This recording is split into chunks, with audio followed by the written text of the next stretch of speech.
Oke, halo semua, kembali lagi di channel Get to Code ya. Kali ini saya akan membahas atau project mengenai aplikasi website menampilkan list data mahasiswa ya. Jadi untuk sebelum kita ke teknis aplikasinya, kita akan Pak, santai nih. Kita akan melihat dulu bagaimana teknis aplikasi yang terkoneksi menggunakan database MySQL ya. Di sini saya setting dulu catatannya. Oke. Jadi sebelum ke teknisnya, kita coba mengenal dulu environment pengembangan untuk pembuatan aplikasi ini. Jadi yang kita butuhkan adalah server side ya. Server side ini karena kita menggunakan bahasa pemrograman PHP ya, kita perlu server. Jadi karena PHP ini bergerak di platform website, jadi dia sifatnya itu server to client ya. Nah, untuk server side-nya kita bisa menggunakan exam seperti ini ya. Exam, ada juga MAM atau LAM, itu sesuai teman-teman apa ya kebutuhannya ya, bisa memakai yang lain. Kebetulan saya di sini menggunakan exam ya, itu mengenai server side-nya. Nah, untuk text editornya, sebenarnya untuk text editor banyak sekali ya untuk kita bisa gunakan. Ada bisa memakai Sublime ya, atau teman-teman bisa memakai Visual Studio Code seperti yang saya pakai saat ini ya. Karena saya rasa kalau Visual Studio Code ini lebih modern dari tampilan si UI-nya ya. Untuk lainnya, untuk UI dari aplikasi ini, nah ini dashboard website aplikasinya, saya menggunakan Bootstrap, yaitu Bootstrap itu adalah framework ya, framework CSS. Jadi sangat dinamis sekali, kita bisa membuat UI-nya dengan memanggil kelas dari si Bootstrap itu sendiri. Nah itu. Jadi pengembangannya yang perlu kita siapkan itu text editor, server side atau kliennya, bahasa pemrograman juga ya, dan juga Bootstrap. Sebenarnya kalau untuk pemakaian CSS sebenarnya bisa saja, cuman nanti hasilnya agak sulit ya kalau murni menggunakan CSS itu ya. Jadi kita dibantu dengan aplikasi Bootstrap ini atau dengan framework Bootstrap ya. Nah itu. Nah yang kedua mengenai pemrograman codingnya atau bahasanya, ini kebetulan memakai PHP versi 8.2 ya. Karena sebenarnya kalau PHP di bawah itu tidak akan berpengaruh, cuman dalam compatibility-nya ini mensupport yang versi apa ya, tidak disupport ya kalau versi di bawah ini ya. Sebenarnya teman-teman kalau versi 5 ke bawah ya, atau versi 5 ke atas itu sudah cukup ya. Atau versi 67 itu sudah cukup ya untuk versi PHP-nya ya. Nah lanjut, tadi untuk pemrograman menggunakan PHP-nya.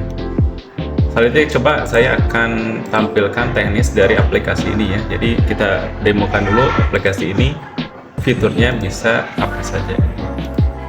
Nah, jadi untuk di indeksnya, pertama si user diarahkan ke indeks, dia diarahkan untuk ke menu login ya. Jadi menu login ini si user harus mempunyai akun ya, atau dia sudah daftar terlebih dahulu sebelumnya ya. Jadi ketika kita punya akun ya tinggal login saja ya, kalau belum berarti daftar. Nah ini sudah disediakan register atau kembali login. Misalkan kita daftar dulu aja lah ya, misalkan user apa ya, user baru 1 ya, passwordnya kita 123.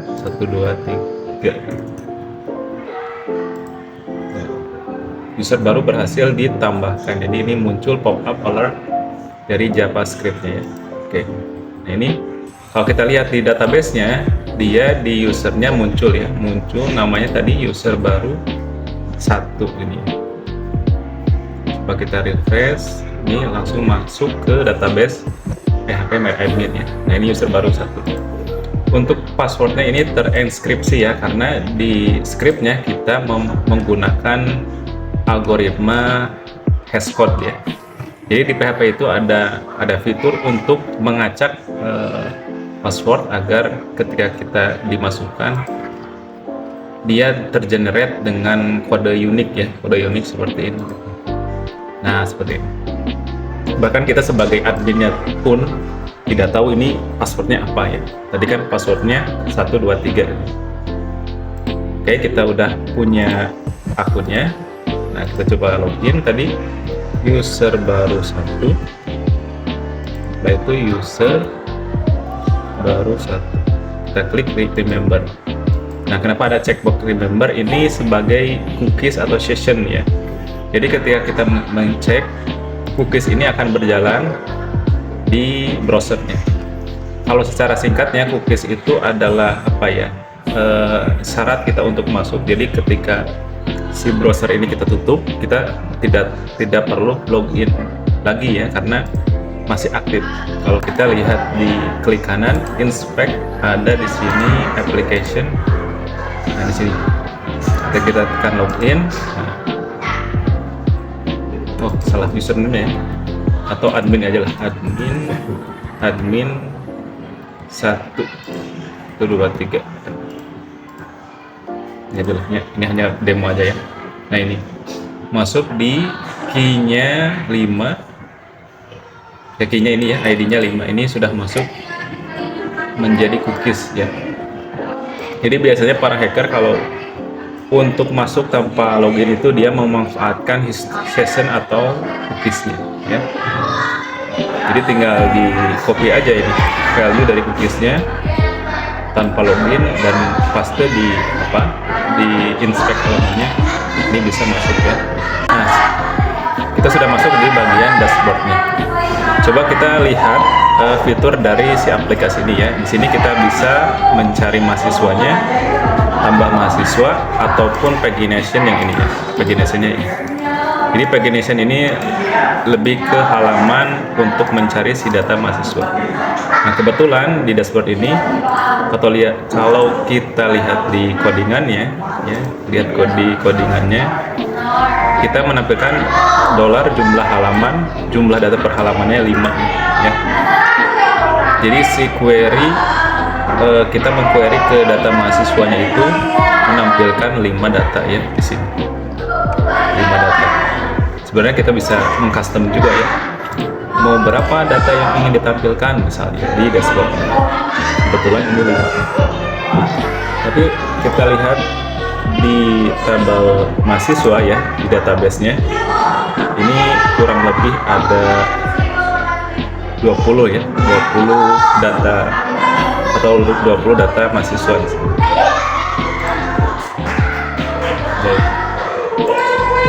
Nah itu untuk halaman dashboardnya. Ada pagination, cari dan tambah mahasiswa. Nah selanjutnya kita bisa mengcustom atau menggunakan fitur ubah dan hapus ya. Kalau ubah ini lebih ke ubah mahasiswa ya, misalkan di edit bagian mana ya, bagian ini ya, misalkan di sini, atau namanya tetap kita ya, kita rubah jurusannya teknik informatika ya. Jurusannya teknik informatika yang tadinya asalnya DKV, tambah data berhasil diubah. Oke. Jadi masuk ke sini ya. Tadinya nama mahasiswi ini ya, Nina Suryani, jurusannya teknik informatika itu dari fitur ubah. Kalau hapus tentu saja hanya menghapus data. Coba kita hapus yang ini ya, misalkan nama mahasiswanya yang ini kita hapus, delete. Oke. Lalu kita cari apakah benar di database sudah terhapus, misalkan Panca, cari. Nah, datanya sudah terhapus ya. Kalau kita cek di PHP My Admin-nya, itu datanya sudah terhapus seperti ini. Jadi mahasiswa yang bernama apa itu tadi itu Panca ya sudah terhapus seperti itu. Nah, di sini muncul home ya. Home itu untuk merefresh. Jadi kita masuk lagi ke indeks lagi ya. Home. Masuk ke indeks lagi. Ini seperti itu. Nah, fitur yang lainnya ada logout. Logout ini kita menghapus session yang udah kita kita punya ya. Kalau kita lihat di codingannya, di bagian logout, login, logout PHP ya. Jadi di sini session start ya. Terus ada variabel dollar session, kita isi dengan array 0. Di session unset, session destroy. Jadi kita menghapus session yang kita punya. Nah, begitu juga dengan cookiesnya ya. Cookies juga dihapus di sini. Cookies set cookies ID time 360 atau kurang lebih sejam ya kalau saling. Langsung kita diarahkan header location login PHP. Nah itu ya, jadi diarahkan lagi ke login. Oke. Itu mengenai dari fitur aplikasi menyimpan data CRUD ini ya. Sebenarnya aplikasi ini kalau mahasiswa tingkat 1, 2, 3 ya, semester 1 sampai 3 ini biasanya sebagai tugas dari tekniknya, karena secara teknisnya hanya dia CRUD ya, create, update, delete ya. Cuman ini kita tambahkan variasinya menggunakan login ya, dan ada menu lain ya. Misalkan ini kita masuk dulu admin 1, admin password 1, 2, 3, kita login. Nah masuk ya ke sini. Oke, itu mengenai fiturnya ya tadi ya. Coba kita Adija, coba dicek itu ya. Coba kita masuk ke bagian source code-nya ya. Kita bedah sedikit logika dari pemrograman PHP-nya ya.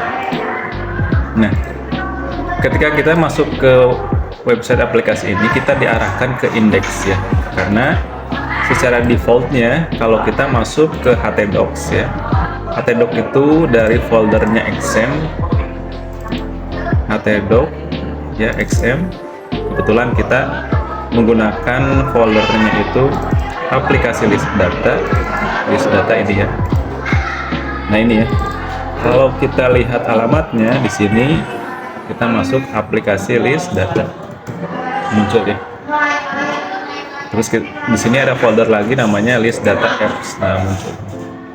Jadi pertama diarahkannya ke folder index PHP ya. Nah ini kenapa bisa tampil data mahasiswa di sini? Nah, kita coba lihat di codingannya, karena kita mengquery mahasiswa di sini. Nah ini di sini sintaknya. $mahasiswa query select from mahasiswa limit data awal ini kan. Nah kebetulan ini di limit per halamannya ada 5 mahasiswa gitu. Tapi untuk poinnya select from mahasiswa where gimana ya, where sesuai kebutuhannya untuk sintak. Nah untuk bagian HTML dan bootstrapnya, nah lihat di sini ya. Jadi kita menggunakan for each ya. Di sini for each. Nah, kalau ini sebagai tabelnya ya. Jadi dia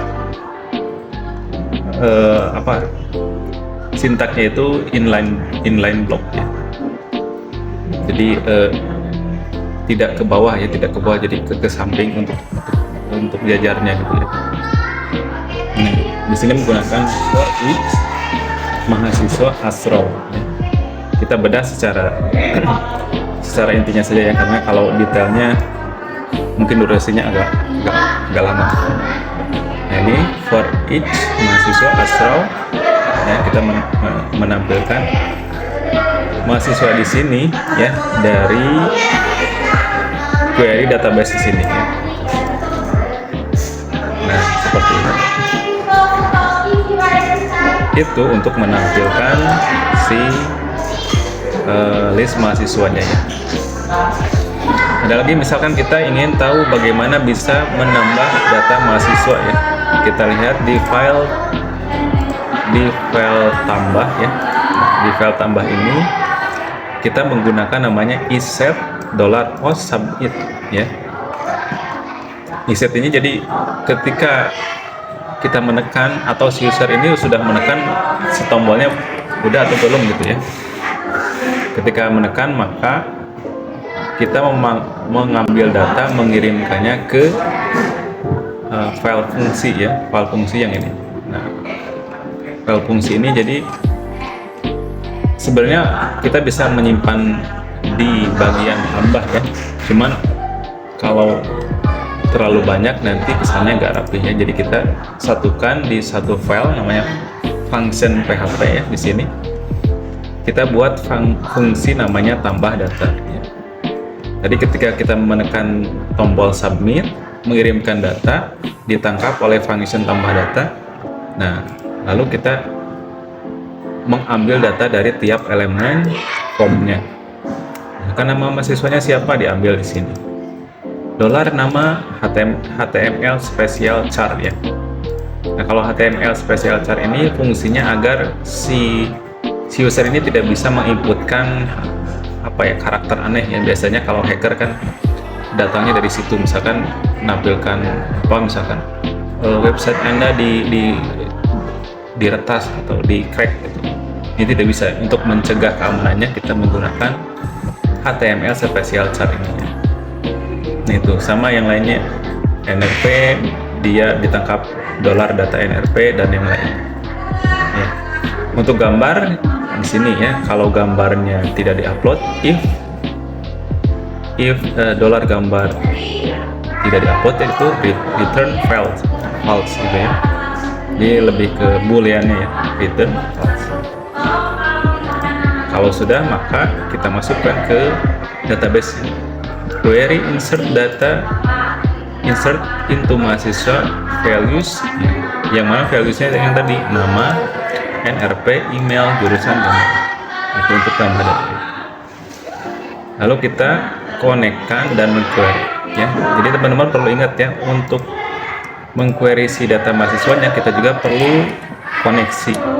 Yang mana koneksi ini perlu kita set secara global karena agar dikenal ya variabel yang kita buat di sini.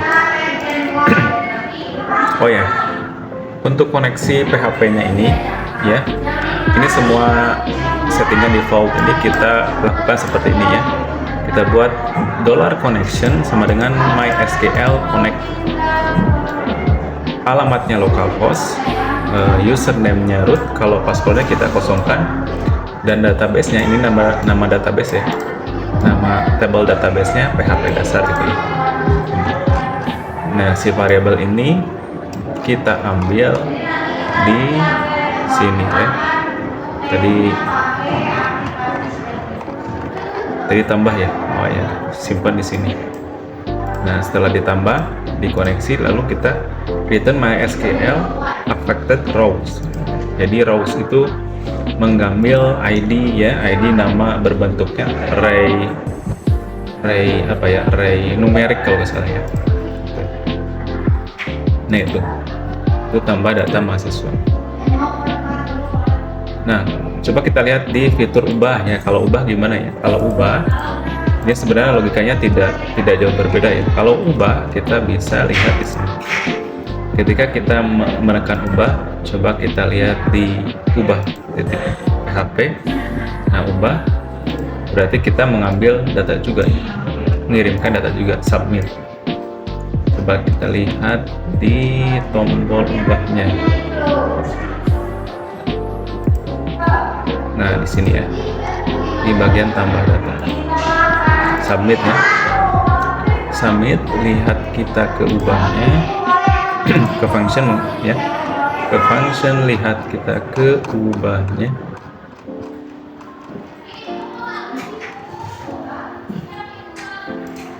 Nah ini dia sama ya, dia mengambil data, jadi mereplace. Kalau rubah sebenarnya kan hanya mereplace ya. Nah jika gambar misalkan ada si user ingin mengubah data mahasiswanya tapi dia tidak ingin menghilangkan atau mengupload gambar, itu tidak apa-apa ya, tetap berhasil. Jadi ketika gambarnya tidak ada, tetap kita bisa mengupload gambar. Seperti itu ya. Nah, langsung kita query insert data. Jadi update mahasiswa set. Jadi di set nama ya, NRP, jurusan yang lainnya tetap di set itu untuk mengupdate si mahasiswanya. Nah, seperti itu. Nah, itu ya. Itu mungkin sekilas review dan show project ya mengenai aplikasi CRUD ini. Ya, kalau teman-teman ada pertanyaan boleh ditanyakan di kolom komentarnya, karena ini kita bisa kembangkan lagi ya, atau perlu kita cek lagi untuk pengembangan di aplikasi ini. Oh ya, satu lagi ya, di sini ada menu logout ya. Jadi logout itu ketika kita diklik ya, bukan dicek. Di logout PHP-nya dia menghapus ya. Dia menghapus ya. Ini saya tekankan lagi, untuk logout dia menghapus sessionnya ya. Jadi kita harus login untuk security-nya ya, seperti itu.